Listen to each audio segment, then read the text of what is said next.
One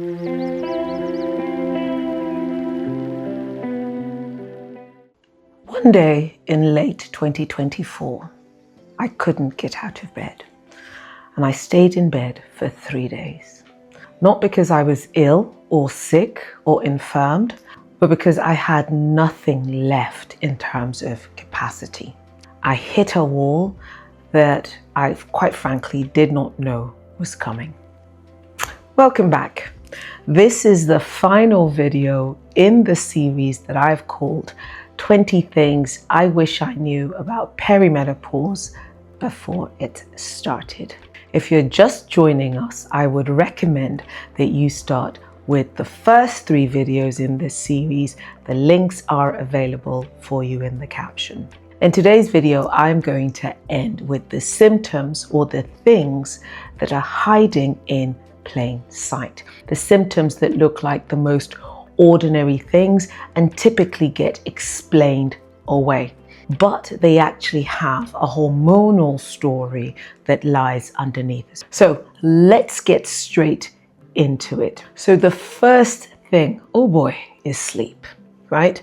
Perhaps you find yourself waking up at 3 a.m, suddenly wide awake, or you're able to sleep, but you're not well rested, or you're lying awake and begging your mind just to shut down so that you can sleep.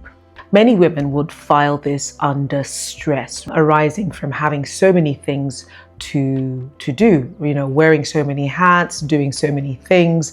So you think that, oh, perhaps I'm just tired, or I need a rest, I need a holiday. This is why I'm not resting. And this is what I thought when it comes to sleep and waking up middle of the night, just wide awake. Now, I'm talking about perimenopause and how it impacts women, and estrogen, that hormone we've been talking about throughout this series, actually affects how well we sleep. So in this season, as estrogen declines, the body's ability to fall asleep, to stay asleep, and to reach deep restorative sleep is affected. This is not, oh, I can't sleep because I can't sleep. This is something that happens because of the hormonal decline. And for many women, this is what they see first, long before you start to see hot flashes or brain fog or whatever. It's the lack of sleep. And some women are missing that hormonal connection completely. And what I'd wish I had known is that sleep is a serious health metric. That means if you're not sleeping properly, if you're not staying asleep for as long as you need to, it is an indication that something is going on. We're supposed to sleep, we're supposed to sleep deeply, and we're supposed to rest in the sleep. So if you find yourself waking up at 3 a.m.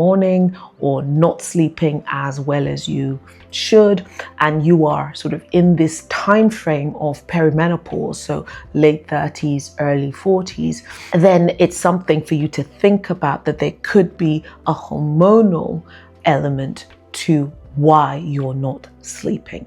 The second thing that shows up is a capacity, or a falling away of the capacity, right? A lot of us pride ourselves with our ability to, be the person who delivers. I can do so much. I'm managing so many things. I'm wearing so many hats. I'm in the community. I'm in the church. I'm at work. I'm, with my children, my family. I'm doing so many different things. And suddenly you find that one day your ability to manage all of those things just seem to fall apart. You don't have the bandwidth anymore to manage so many things. And when you do, you find that it takes so much time for you to recover. The time when you could do a lot, not rest very well, but you could still, wake up the next morning with the energy and the ability to move forward. And suddenly you find that your capacity is shifting. And this is something that I've experienced as well. And it wasn't until I hit the wall that I started to research the why this happens in this time of life. And it goes back to progesterone and estrogen. They help how our body is able to manage stress. And so in this season, when estrogen and progesterone are declining, cortisol's going up, many of us are hitting that wall, being unable to overcome the fact that, it's a struggle to do what we were able to do before. And this one is a shocking one. Nobody prepares us for a limiting of the capacity. Nobody tells us that in this season you would struggle with capacity. And I wish I had known that when capacity changes in this season, the answer is not to push harder or to try to push through. And this, I've tried it, this is why I'm saying it. It's paying attention to what's going on, adjusting your lifestyle, protecting your energy with a lot more intentionality than you ever had to before. It's so important. This is not about weakness, and it's about protecting your energy. It's a bit like what people talk about now, having boundaries. You need to set boundaries for your capacity. There's certain things that only you can do, so ensuring you're protecting your capacity and your energy for those things. The third thing is brain health and cognition. Now, this is the one people know a lot about. We joke about brain fog. You walk into a room and you forgot what you were doing there, or you're losing your train of thought, or losing the word you were about to say, or forgetting people's names, perhaps sometimes having to read something a number of times and still not being able to remember it or to hold it. In my case, I write it down. I write a lot of things down, and I joke. I say, if I don't write it down, then the minute you stop speaking to me, I've forgotten it, right? So this is the one that, we talk a lot about, sort of the impact on brain, our cognition, and the brain symptom. And, when it feels like your brain is suddenly less reliable. You had great recall, you were able to remember names, faces, places, explain yourself, and then suddenly, like in my case, you're sat in the middle of a meeting and you forget what you were saying, what was asked, the names of the people in the room. It can be not just embarrassing, but it can cause you to question yourself. And again, it goes to these hormones, right? Because they have a direct impact on cognition, memory, recall, right? And all of these things are affected when estrogen starts to fluctuate. Now, this is not, you're not imagining things, but this is not amnesia either. It's not a permanent situation, but it is a hormonal issue that shows up in this season. And I'd wish I had known that there is a window before this peri season where what you do matters for your brain health. So thinking about things like cardio exercises, strength training, sleep, not just sleep, but sleep quality, how you manage your blood sugar. All of these things are taking these steps are an investment into your cognitive resilience, so that when you're in your midlife or you're going through perimenopause, you're able to manage those declining hormones. Okay? The impact on your cognition is less severe if you have taken those steps. So it's important that you're preparing for this season. The fourth thing, oh God, girls, this is going to be embarrassing, is bloating and gassiness. Oh yes.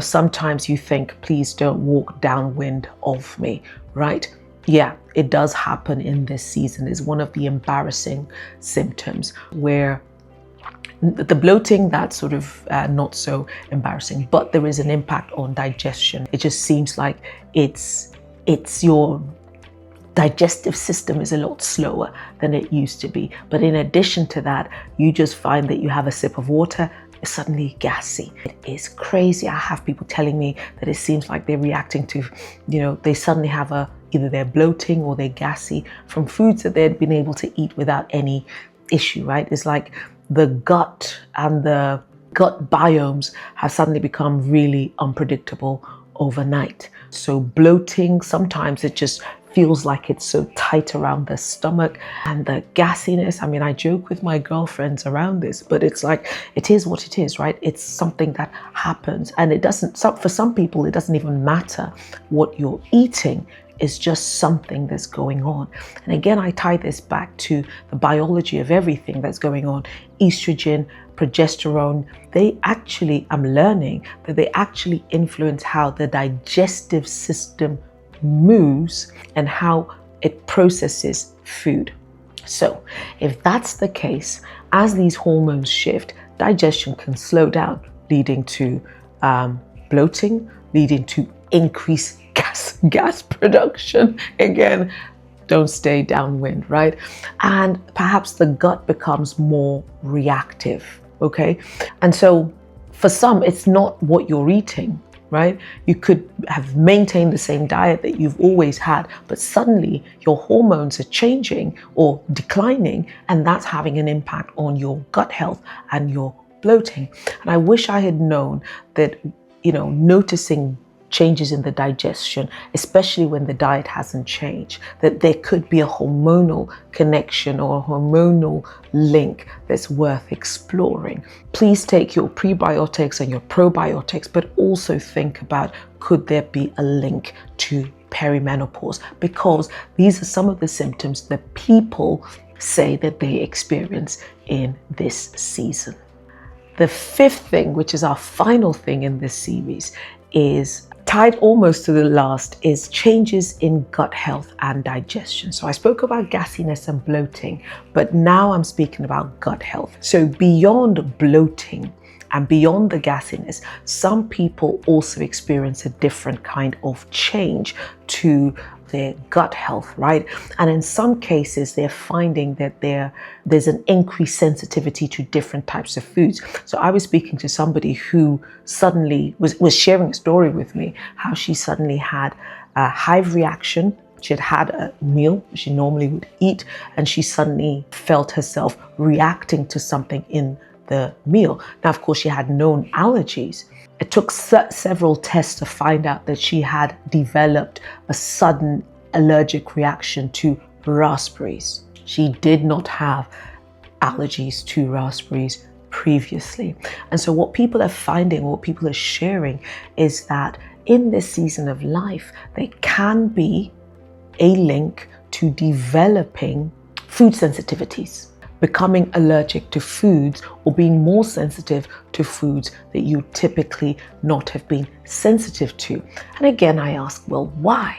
So estrogen, again, as it declines, I'm learning that the gut's immune and inflammatory responses can shift. Again, changes in the gut, new food sensitivities can develop, again, linked to declining estrogen, right? So for some people, they can develop sudden allergies, right? And this is emerging as part of this hormonal transition that women are going through in this season. So it appears that there is a connection between the hormones and the gut health. It appears to be widely documented. I am not a physician. I am not a biologist. I'm simply sharing some of the things that I have learned on this journey, and also part of research and conversations that I've had with people. But my encouragement is, whatever you see showing up in your late 30s or early 40s or mid 40s, it's so important that you're thinking about, could this be linked to perimenopause? Perimenopause is not the be-all or end-all, but it can show that there's a hormonal link to certain things that you are going through. When I started this series, I started with the book of Proverbs, chapter 4, verse 7, which says, "Get wisdom, and whatever you get understanding." We started this a number of videos ago. We started this series with that verse. And now we are at the end of the series. And again, I go back to this verse. Through this journey, we have been seeking wisdom and understanding about this season of perimenopause. And I've been sharing 20 of the things that I wish I knew before this season arrived. I believe that if I had known half of these things, I would have prepared better.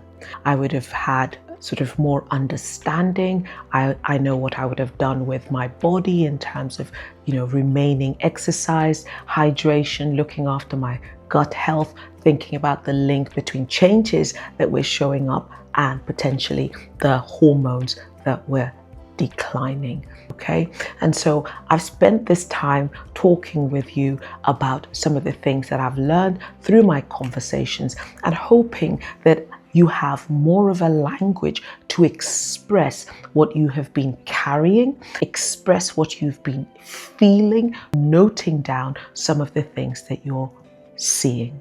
I want to encourage you that in this season, your body is not failing, it's not betraying you. You're simply in transition from the prior season to your new season. God sees you through all of the seasons of your life. He is not surprised that you are changing. He is not surprised that you're transitioning into a new season. It may feel foggy for us, but it's not foggy for him at all. We are fearfully and wonderfully made, and this season of perimenopause is also a season that God has prepared for us. And as we get wisdom and understanding and knowledge about this season, I believe that we will have the tools, the language to help us navigate this season with a bit more grace. Now, this conversation is not finished. I believe that it's just the beginning of this conversation, and I would love to hear from you.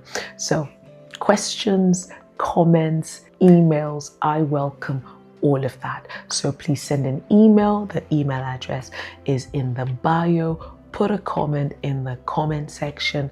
Please like, follow, share, subscribe.